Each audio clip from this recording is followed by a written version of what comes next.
បាទអញ្ចឹងនៅត្រង់ចំណុចមួយទៀតដែលយើងចាប់អារម្មណ៍ខ្លាំងមែនទែនទៅលើការស្រាវជ្រាវមួយដែលគេបានសិក្សាទៅលើខួរក្បាលរបស់មនុស្សយើងថានៅពេលដែលមនុស្សយើងរីករាយសប្បាយចិត្ត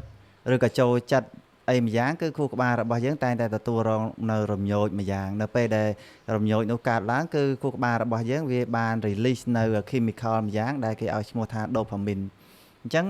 ដូផាមីននេះហើយដែលជាអ្នកបង្រៀនដែលជាអ្នកប្រាប់ខួរក្បាលរបស់យើងថាបើរីករាយបើចូលចិត្ត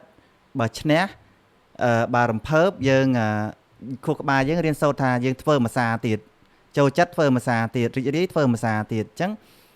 ចឹងដូចគ្នានៅក្នុងទូរស័ព្ទនៅក្នុងការកសាង social media app ដែលគេបានផលិតឡើងមកនោះគឺគេសិក្សាទៅលើត្រង់ចំណុច dopamine នេះដូចគ្នានៅពេលដែលគេ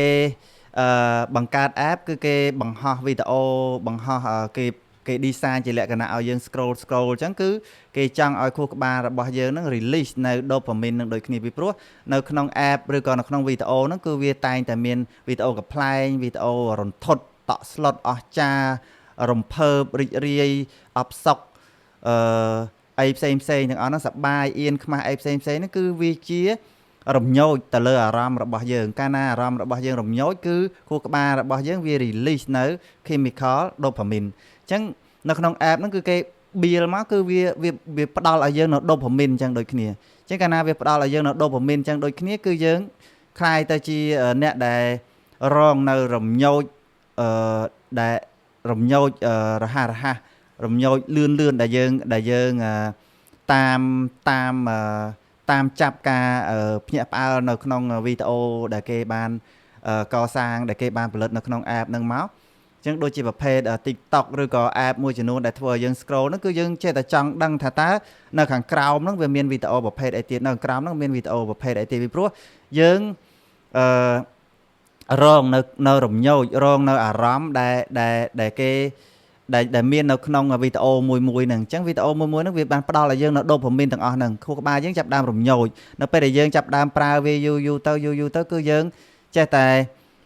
คลายទៅជាមនុស្សម្នាក់ដែលចេះតែចង់បានអីដែលជាការរំញោចការរំភើបឬក៏រង្វាន់ផ្លូវចិត្តឆាប់លឿនអញ្ចឹងកាលណាយើងប្រើវាយូរ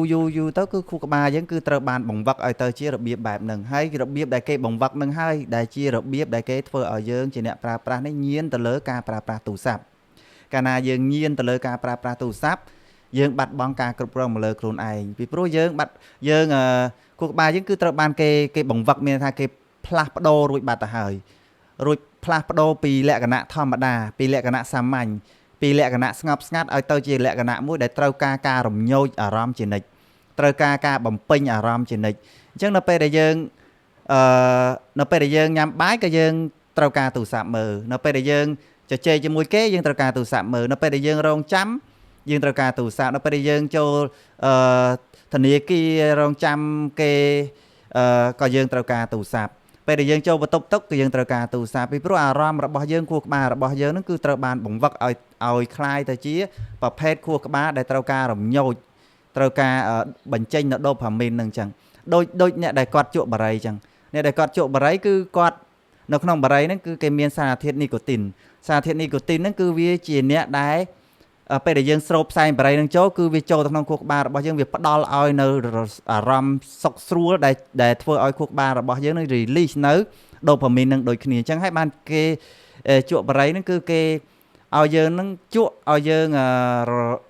រំភើបនៅក្នុងអារម្មណ៍សប្បាយនៅក្នុងអារម្មណ៍ធ្វើឲ្យខួរក្បាលរបស់យើងនឹងបញ្ចេញនៅ chemical ឈ្មោះថាដូផាមីនហ្នឹងអញ្ចឹងយូរទៅគឺយើងคล้ายទៅជាញៀនយើងคล้ายទៅជាអ្នកដែលចង់បានអ្វីដែលជាការរំភើប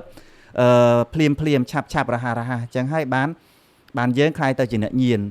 អញ្ចឹងចំណុចនេះគឺជាចំណុចដែលវាមិនល្អហើយអ្នកដែលគាត់មិនបានចាប់អារម្មណ៍ទៅលើចំណុចហ្នឹងគឺគាត់អាចនឹងបាត់បង់នៅការគ្រប់គ្រងលើខ្លួនឯងអញ្ចឹងធ្វើឲ្យគាត់នឹងបាត់បង់នៅការអត់ធ្មត់ការផ្ចង់អារម្មណ៍ការរស់នៅក្នុងជីវិតធម្មតារបស់គាត់ហ្នឹងគឺគាត់អាចរស់នៅបានទេគឺគាត់ត្រូវការរំញោចអារម្មណ៍ជាប្រចាំអញ្ចឹងអ្នកទាំងអស់គ្នាអាចគិតឲ្យពិចារណាមើលថាតើយើងដែលជាអ្នកប្រើហ្នឹងយើងធ្លាប់ជួបប្រទះនៅអារម្មណ៍ឬក៏រឿងរ៉ាវទាំងអស់ហ្នឹងអត់បើយើងធ្លាប់ជួបប្រទះនៅអារម្មណ៍ឬក៏រឿងរ៉ាវទាំងអស់ហ្នឹងគឺយើងអាចនឹង មានការភ្ញាក់រលឹកហើយយើងនឹងមានការចាប់អារម្មណ៍ក៏យើងនឹងមានការដកខ្លួនពីការញៀនទូរស័ព្ទបានមកវិញខ្លះបដាបាទ